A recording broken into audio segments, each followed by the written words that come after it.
At the moment the guns fell silent in Europe and Asia, millions of defeated soldiers believed the war was finally over. For German and Japanese prisoners captured by the Soviet Union, it was only beginning. Between 1943 and 1945, the Red Army swept up human beings on a scale unmatched in modern history. Entire armies vanished behind the advancing front lines. Some surrendered after catastrophic defeats. Others were rounded up in the final collapse of the Axis. When it was over, somewhere between 3 and 4 million foreign soldiers were being marched eastward into a country already devastated by war. What happened to them inside the Soviet Union would shape lives, families, and even Cold War politics for more than a decade. The mass capture of German soldiers began at Stalingrad. When the Sixth Army collapsed in the winter of 1943, tens of thousands of starving, frost-bitten men laid down their weapons. It was only the beginning.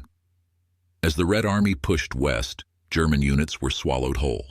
By the time Berlin fell, millions had been taken prisoner. Soviet records list roughly 2.4 million Germans. German historians argue the true number exceeded 3.5 million, once Allied Axis troops are included.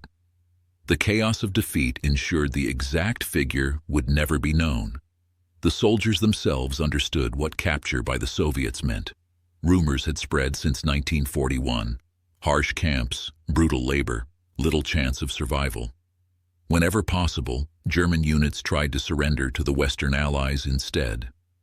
But war politics intervened. In order to preserve the fragile alliance, Britain and the United States handed over tens of thousands of German prisoners to Soviet custody. In the East, a second wave followed. In August 1945, the Soviet Union declared war on Japan. The Red Army stormed into Manchuria, Korea, Sakhalin, and the Kuril Islands.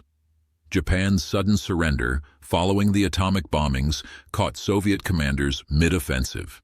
Entire Japanese formations were disarmed and captured almost overnight. Between 500,000 and 1 million Japanese soldiers were taken prisoner. Suddenly, the Soviet Union held perhaps 4 million enemy soldiers. They were scattered across an empire. Japanese prisoners were transported deep into Siberia and the Russian Far East. German prisoners were sent to camps in European Russia and the Ural Mountains. Geography alone became a weapon.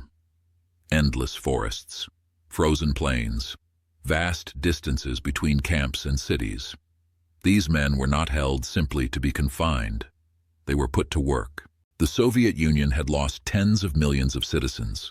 Cities lay in ruins. Industry was shattered. Prisoners became a labor force essential to recovery.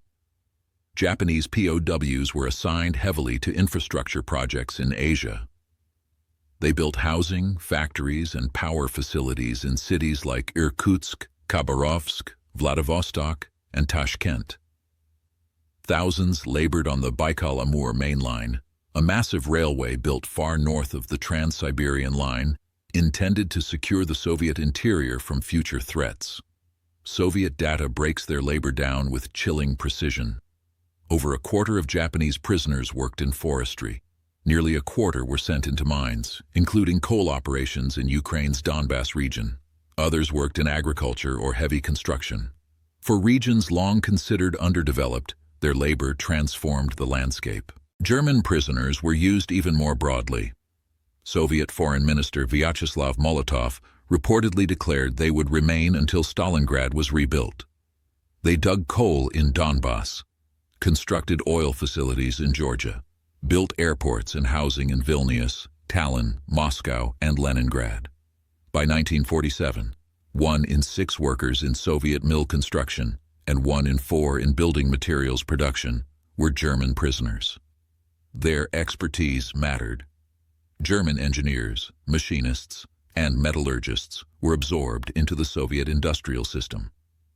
Roughly 20% of metallurgists and 30% of aeronautical industry workers were German POWs. Some captured scientists were quietly transferred into ballistic missile and nuclear research programs, where their knowledge helped accelerate Soviet weapons development. But daily life inside the camps was brutal. Prisoners worked 10 to 14 hours a day, far beyond official regulations. Many marched 5 to 18 kilometers to work sites because there was no housing near construction zones. Camps were overcrowded and poorly built. Japanese prisoners often slept outdoors. Winter clothing was scarce. Hypothermia and disease spread quickly. Food existed on paper. Official rations listed bread, rice or corn, meat or fish, vegetables and sugar. In reality, even Soviet civilians rarely received such amounts. Rations fluctuated wildly, often falling far below subsistence levels. German prisoners generally fared slightly better than Japanese ones, but hunger was constant for all. Death followed. Soviet figures acknowledge around 350,000 German POW deaths, roughly 15% of those recorded. German estimates place the number far higher, up to 1.3 million, or more than a third of all captured.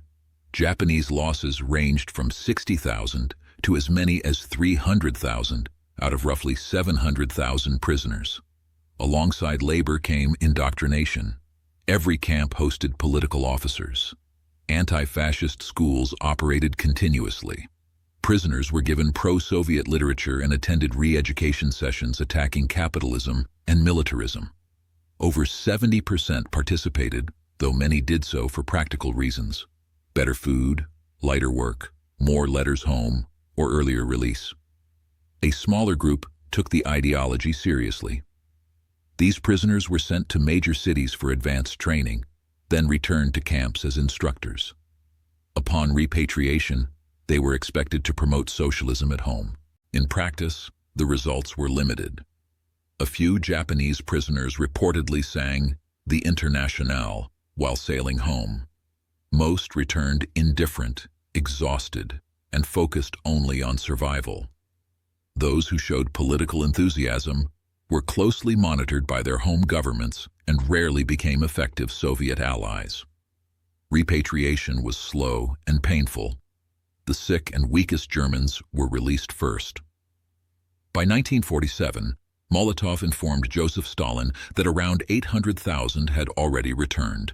When East Germany was formed in 1949, roughly 85,000 remained.